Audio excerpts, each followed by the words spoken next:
Things started to fall apart when my marriage to Brittany crumbled to the ground in the most painful way. For years, I thought we were, if not perfect, at least solid. This is someone I put my whole soul into a relationship with and tried to build a future with, he says. All that trust, all that hard work. It all went to waste when I found out she was sleeping with a real estate agent named Trevor. It wasn't just her betrayal that struck me. It was the way she did it so casually, so coldly, how easy it was for them, how she acted as if my existence meant nothing to her. I remember the day it all happened as if it were yesterday. Outside our house, where my grief was a hopeless shadow, she and Trevor, the man who helped destroy my marriage, were playing. Her laughter wasn't just a noise, it was a knife.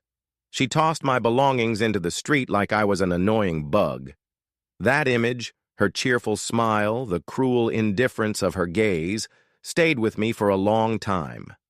I lost my dignity and was humiliated more than I could have imagined. Suspicion had been gnawing at me for some time now, but each time I talked myself out of it, assuring myself I was being paranoid. Eventually, the signs became too obvious to ignore.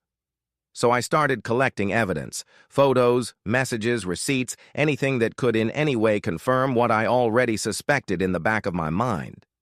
I had to skirt around the lies, wade through them. My heart sank lower and lower with each exposed lie.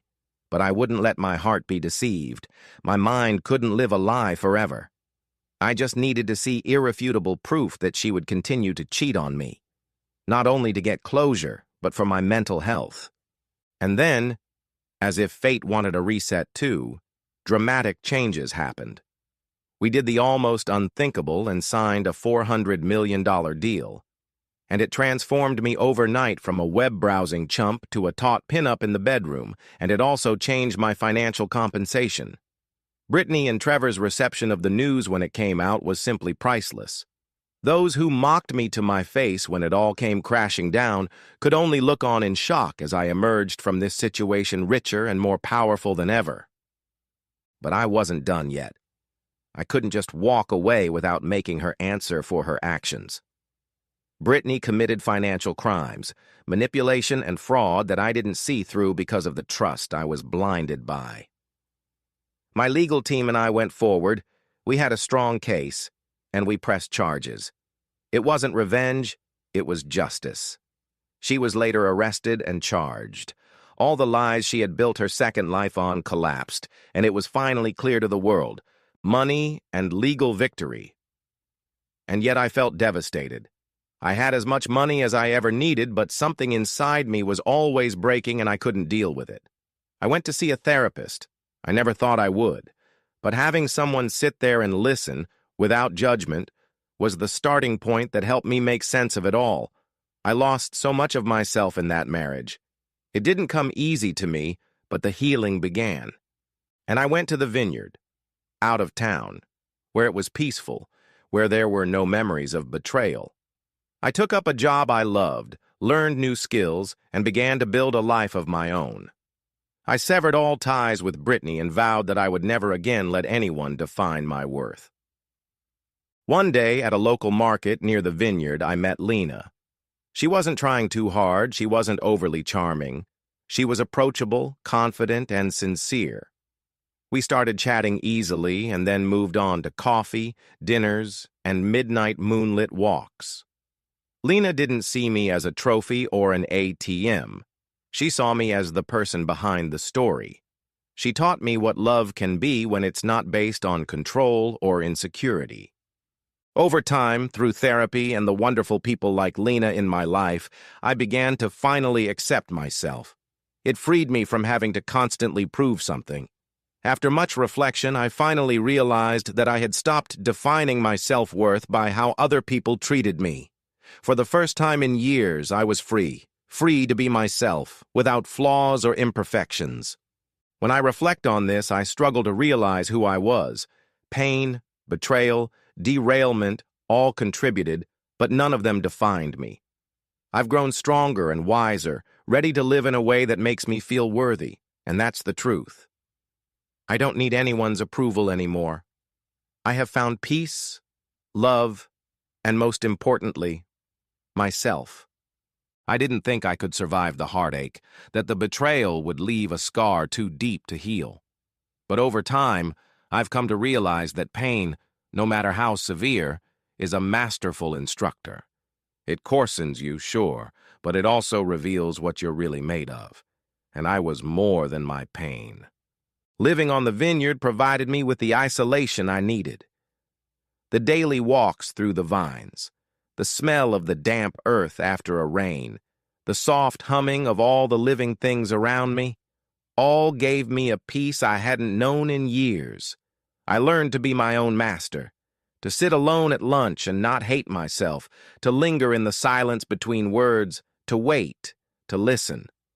I read, wrote in my journal, even planted plants. It reflected my healing journey, the process of growing something from the earth. I wasn't just rebuilding a life, I was rebuilding an identity. During this time, there was only Lena, an unexpected beacon in the silence. She didn't try to fix me. She never asked about my history unless I volunteered, and all she did was show up, in person, on time, with compassion. It wasn't that we were rushing our relationships, we were giving them room to breathe. It was the first time I was truly afraid of being vulnerable because I was seen for who I was, not who someone else wanted me to be. She was refreshingly candid, and her love was unconditional. She was steady as the sun, something you could count on. I continued to consistently get through therapy. It wasn't always easy. There were sessions when I cried, when memories I thought I had shut down came back with renewed vigor. Over time, however, I began to detach myself from feeling responsible for Brittany's choices. I no longer needed to win anything to prove my worth. I let go of the resentment, both toward her and myself. Carrying it around was like swallowing poison and expecting others to suffer from it. This was one of the most liberating lessons I learned by going through this. It turns out that forgiveness is not about forgetting or making excuses, but about letting go of the past that holds you hostage in your present. Thus, I forgave her in my heart. I also forgave myself for the years I had tolerated, the signs I had ignored, the pain I had endured in silence. This forgiveness opened a door that had been closed for too long. I began mentoring young inventors and entrepreneurs. Working was optional, but I wanted to do my part.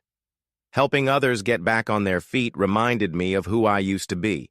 Passionate, driven, full of ideas. It gave me purpose. And by leading them, I discovered new strengths in myself. Now my life is nothing like I imagined it would be years ago. It's not as tumultuous, not as confusing, and much more fulfilling. I don't need permission. I am no longer bothered by loneliness. I woke up with peace in my heart because I overcame one of the darkest periods of my life and turned it into something beautiful. I don't mean to say that everything is rosy. Some wounds never fully heal. They just stop bleeding. I no longer live in the shadow of my past. I take a step knowing who I am and what I've done up to this point. I learned a lot from that chapter with Brittany, about trust, about resilience, about walking away when everything in you wants to stay. But most importantly, in the end, she taught me that sometimes the worst things that happen to us are the things that save us. And now I live with Lena by my side, with peace in my heart, with a vineyard spread out beneath me as a visual metaphor for growth and patience. Not on pain or revenge, but on healing, honesty, and hope. This is my story. Not a story of loss, but a story of gaining. Not about betrayal, but about renewal, about becoming whole again. And for that, I feel grateful finally, in truth.